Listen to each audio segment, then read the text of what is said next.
Now, after having some time to level up and play the Hierophant, I want to give you a breakdown of what this class is all about, how it plays, what it offers, and its basics. So if you're still deciding whether it's worth trying, I hope this will help you out. Let's start with his attributes. Each point in Judgment gives you a base damage boost and increases your minions' critical hit chance. The first 3 milestones aren't very exciting, but the 4th one is a real game changer. It increases your minions' damage by 0.3% per devotion point, which is your class resource. Now, for most classes, this would be a decent little boost, since they have about 100 to 200 resource points. But the Hierophant, he can easily exceed 1000 points, and you can push that even higher with enchants and passives.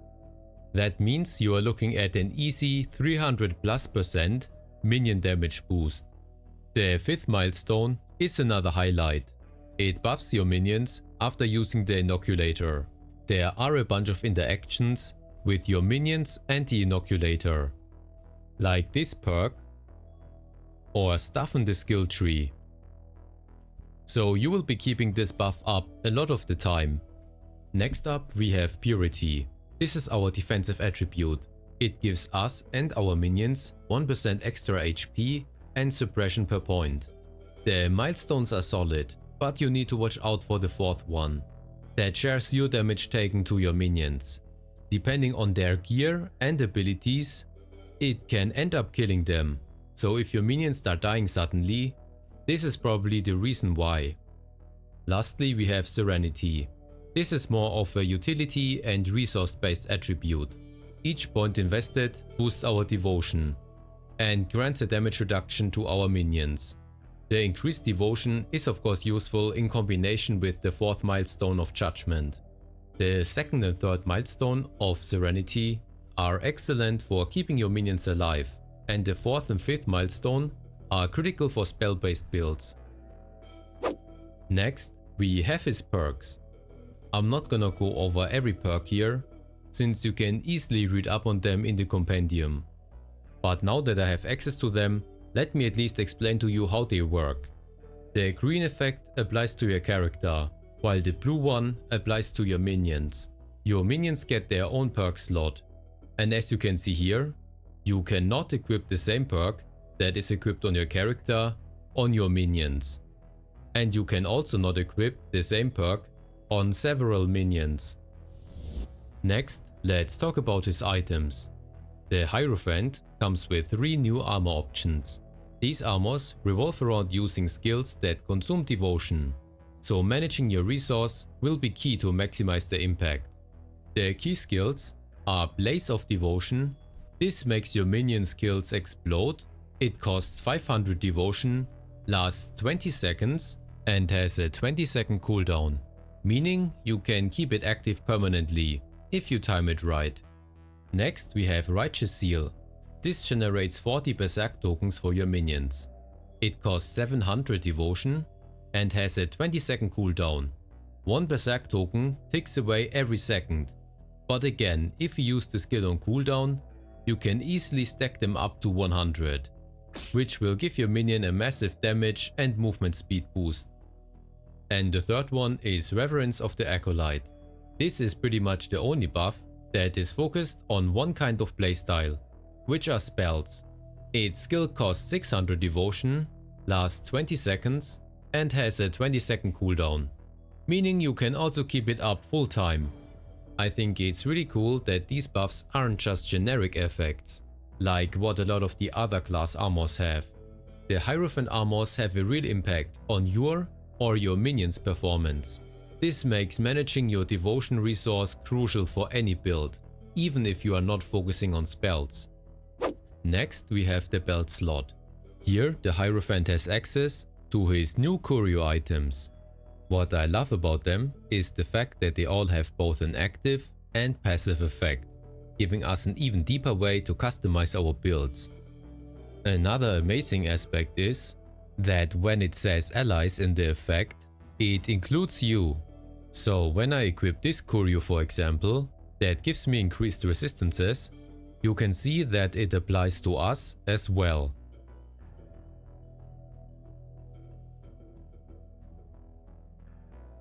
On top of the curios, he can use the digital weapons, the scatter field, the teleporter, and the holy sensor, which comes from the sororitas.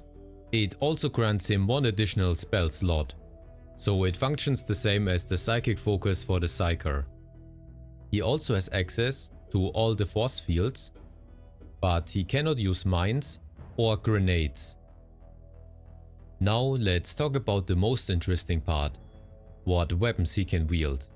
He can use all pistols. He can use the swords from the Psyker class, so the Ether Blade, the Biomantic Sword, and the Force Sword. So yes, this also means he can teleport during combat, like the Psyker. And of course, as we saw in the preview, he can use the Chain Sword, which makes it stand out as the best melee weapon choice for him, since the Psyker swords are probably the weakest melee weapons in the game. I feel this is a bit disappointing, because the Hierophant has great perk synergies for melee builds, but these weapon options really limit his potential.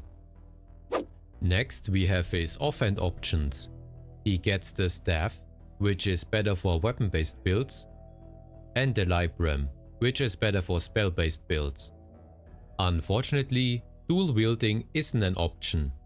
Your offhand can only equip either the Staff or Libram, which again limits build flexibility. Let's dive into how minions work. The new minion and spell loadout station is available here on your ship, or you can open it by pressing V. Let's first go over the minion equipment. Each minion has 4 item slots: armor, weapon, main implant, and belt equipment. Weapons that normally require 2 hands for an Inquisitor are combined into a single piece for your minions. For example, the Power Sword and Suppression Shield. And the Battle Sister gets weapon skills and acts of faith bundled together in some of hers. The minion weapon skills are a bit different from regular ones. Cooldowns have been adjusted, so powerful abilities like the Gravity Implosion or Spinning Blow have a really high cooldown. So keep this in mind when planning the loadouts. You can reroll and fine-tune the items, but sockets are not allowed, which makes sense since that would make them too overpowered. Next we have their skill trees. Each minion can equip 1 perk and they can earn 1 skill point every 5 level. At level 100 you will have 20 skill points to spend on their tree, which contains 31 skills total. This means you can fill out about 2/3 of the tree by max level. Some trees, like those for the Psyker and Battle Sister, include mutually exclusive skills, so you will need to make a strategic choice. The good news is that you can reset their skill trees at any time and for free. By the way, you can check your minions' active skills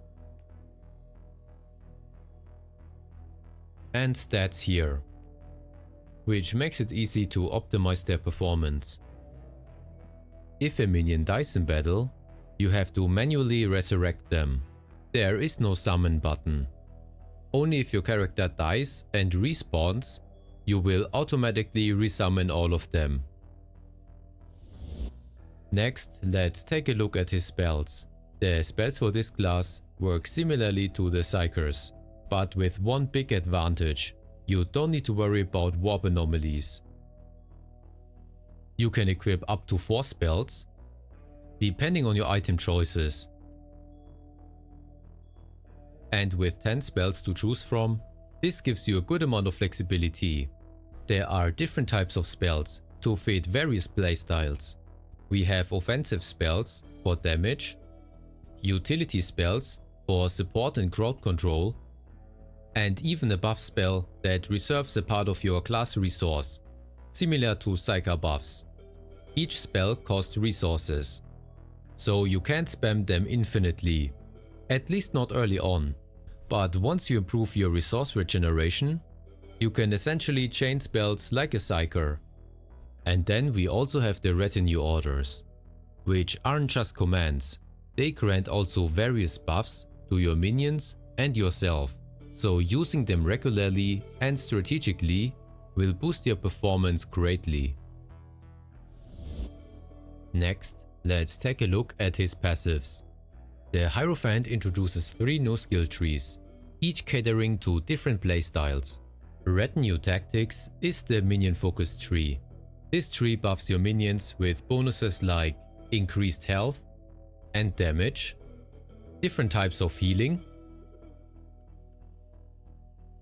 Inoculator synergies, where your minions gain 30% of its effects, or you gain charges when they kill specific enemies. The final passive in the tree makes minion kills count towards killstreak effects, with minions also benefiting from the streak bonuses. If you enjoyed the Season of the Empyrean Echoes, this could add a new layer of fun, since this season is all about that. In the Blessings tree, you boost your spells, blessings and resource management, making it essential for most builds.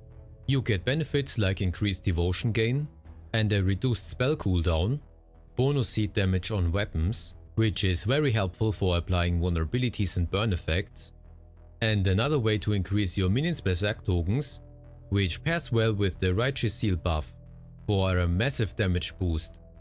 The rest is stuff like this that ignites our enemies and increased devotion gain.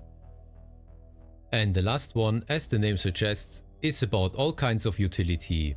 It has probably some of the most unique skills, such as finding minion gear in supply chests, making your next 3 spells free after using a curio, cooldown reduction for melee skills, which might be one of the saving graces when you're using Psyker swords, life drain on pistol kills, which is great since ranged weapons cannot roll life drain as an enchant.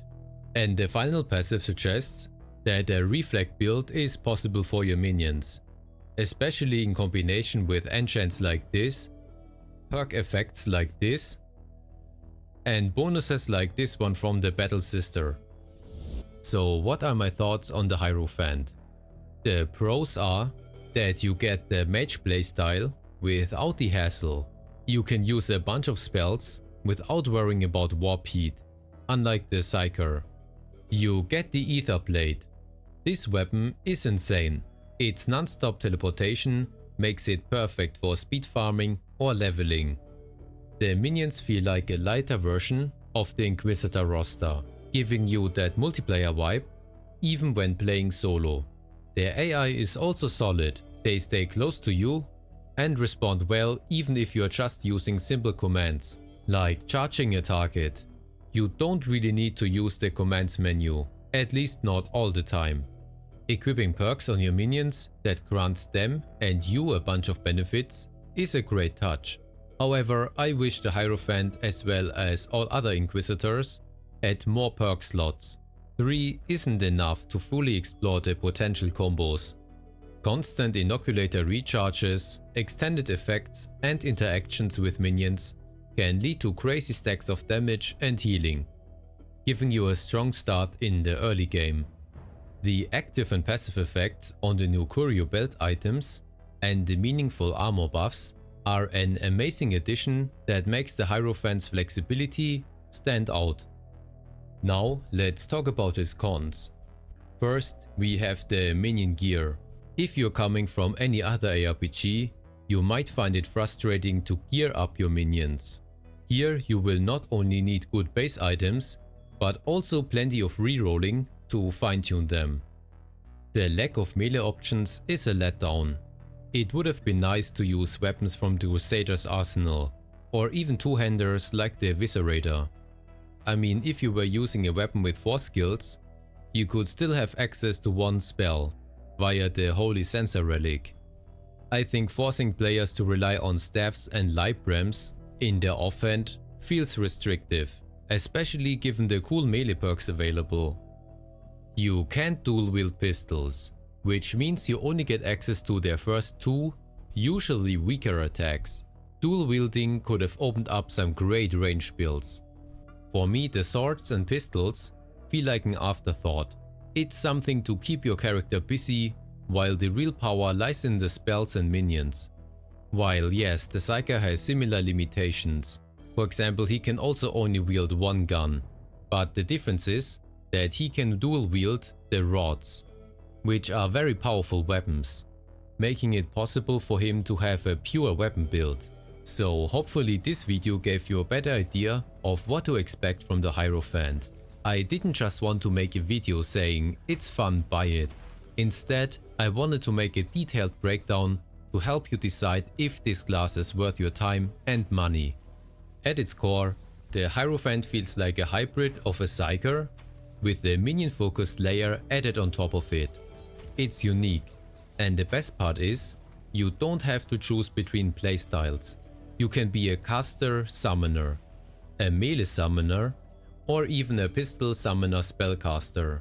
Most ARPGs force you to pick one, but this class lets you play multiple roles while still performing well. I haven't hit the true endgame yet, but my next goal is to test how far I can go with the melee build. With enough cooldown reduction and the right item rolls, I think I can make the Psyker swords viable, so stay tuned for updates. Also let me know if there is a specific aspect of the class you would like me to cover in detail. And don't forget to like, subscribe, and check out the membership offers to support the channel. And I'll see you in the next one.